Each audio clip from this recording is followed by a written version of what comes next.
تو آج آپ اس ماہ مبارک رمضان میں سب سے پہلا کام تو یہ کریں کہ اپنے ان بزرگوں کے لیے، ان لوگوں کے لیے جو اس دنیا سے چلے گئے ہیں، اب وہ آپ کے والدین چلے گئے ہیں، ان کے لیے، اگر آپ کسی کی اولاد چلی گئی ہے تو ان کے لیے، کسی کا بھائی چلا گیا ہے ان کے لیے، جن کے ساتھ زندگی گزاری ہے، دوست بھی اس میں شامل ہیں، صرف رشتہ داروں کے لیے نہیں ہے، جو جن کا آپس میں اٹھنا بیٹھنا ہے، تو آج یہ وقت ہے کہ ان کی بھی مدد کریں، ان کی آنکھیں بھی آپ کی طرف متوجہ ہیں، وہ بھی آپ سے مانگ رہے ہیں، لیکن سب سے زیادہ یہ عبرت کا مقام ہے،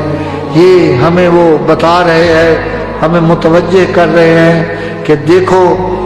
جو غلطیاں ہم سے ہوئی ہیں وہ غلطیاں آپ نہ کرنا۔ اگر خدا نے آپ کو کچھ دے رکھا ہے، وَفِي أَمْوَالِهِمْ حَقٌّ لِلسَّائِلِ وَالْمَحْرُومِ، قرآن یہ کہتا ہے کہ یہ جو کچھ خدا نے آپ کو دیا ہے، یہ آپ کا مال نہیں ہے، یہ خدا کا مال ہے۔ خدا اس غریب کو بھی دے سکتا ہے، آپ سے چھین سکتا ہے، اس کو دے سکتا ہے۔ اب اس کی مصلحت کا تقاضا یہ ہے کہ اس نے آپ کا امتحان لیا ہے پیسے سے۔ غریبوں کا بھی امتحان لیتا ہے خدا کہ ان میں کتنی قناعت ہے، یہ ان میں کتنی خودداری ہے، یہ کتنی خدا سے مانگتے ہیں، کتنی لوگوں سے مانگتے ہیں، سب کا امتحان ہے۔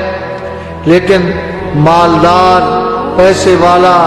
اس کا امتحان ذرا زیادہ سخت ہے۔ تو میں آپ تمام مومنین، تمام سامعین،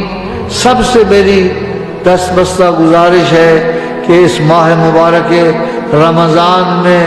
علاوہ قرآن، روزہ، عبادات، ان کے کہ یہ حقوق اللہ ہیں، ان کے علاوہ حقوق العباد، حقوق العباد، ایک مومن کی مشکل کشائی جو ہے اس کا ثواب کئی گنا 70 برابر ہے باقی عبادتوں کے۔ پیغمبر اسلام نے فرمایا اپنے اصحاب کو افطار، انہوں نے کہا کہ مولا ہمارے پاس تو کچھ نہیں ہے، ہم تو غریب ہیں۔ فرمایا آدھی کھجور بھی اگر کسی کو کھلا دو تو آپ کو ایک غلام کے آزاد ہونے کا ثواب آپ کو ملے گا، 70 برابر آپ کو اس کا ثواب ملے گا۔ تو یہ ماہ مبارک رمضان ہے، اس ماہ مبارک رمضان میں ہم کوشش کریں اپنے دوستوں کی، اپنے بھائیوں کی، اپنے رشتہ داروں کی، اپنے فقراء، مساکین، ہمسائے، سب کی ہم مدد کریں تو خداوند تبارک و تعالی بھی آپ کے گناہ معاف کرے گا،